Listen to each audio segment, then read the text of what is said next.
कि 4 जून को कौन जीतने वाला है। तो मैं दोस्तों आपको बताना चाहूँगा और आप और हम सब मिलकर इस बात को तय करेंगे कि चाहे कांग्रेस आए चाहे बीजेपी आए, लेकिन बांसवाड़ा लोकसभा सीट जहाँ से राजकुमार राउत चुनाव लड़े हैं और उदयपुर लोकसभा सीट जहाँ से प्रकाश बूझ और एक बाड़मेर से रविंद्र सिंह पाटिल चुनाव लड़े हैं, ये जो 3 सीटें हैं न कांग्रेस को मिलेगी न बीजेपी को मिलेगी। यहाँ पर तीनों सीट राजकुमार राउत और प्रकाश बूझ और रविंद्र सिंह पाटिल के खाते में जाने वाली है। और आपको मैं बताना चाहूँगा कि अब की बार भारत के अंदर इंडिया गठबंधन मतलब क्षेत्रीय पार्टियों और कांग्रेस गठबंधन के साथ ये पूरी सरकार बनती नज़र आ रही है और 4 जून को इंतज़ार है। तो आपके इलाके के अंदर कौन सी पार्टी है तो आप कमेंट बॉक्स में मैसेज करें।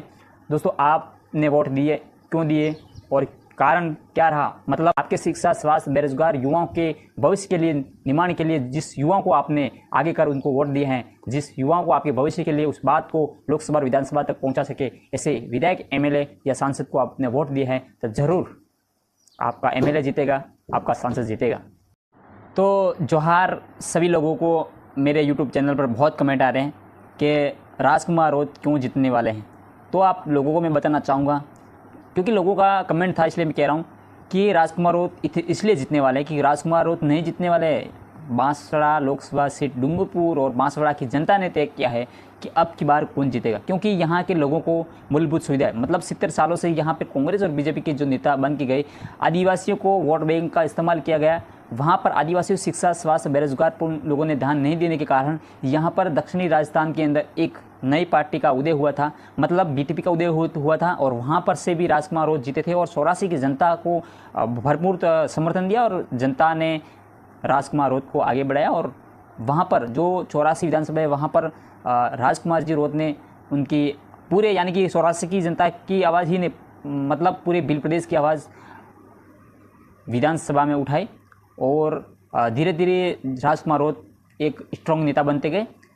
उसके बाद राजकुमार राउत ने खुद की पार्टी बनाई और बीएपी यानी कि भारत आदिवासी पार्टी और भारत आदिवासी पार्टी से भी 3 विधायक जिताए। मतलब लगातार युवाओं की आवाज़ बनते जा रहे हैं राजकुमार राउत।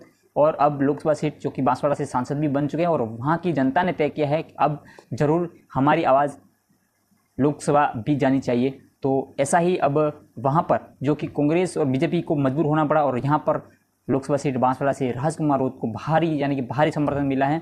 यहाँ से कांग्रेस पार्टी का भी समर्थन मिला है और महेंद्र सिंह मालवीय जहाँ के बीजेपी के सांसद में उम्मीदवार खड़े हुए थे उसके सामने हमारे राजकुमार राउत और वहाँ की जनता का पूरा जो कि रैली के रूप में देखो या फिर जनसंपर्क में देखो या कहीं पे भी देखो, राजकुमार राउत में के समर्थन में लाखों लोग यानी कि लाखों युवा युवतियाँ हर समाज के लोग राजकुमार राउत को सपोर्ट किया है। तो 4 जून को राजकुमार राउत जीतने वाले हैं ठीक से।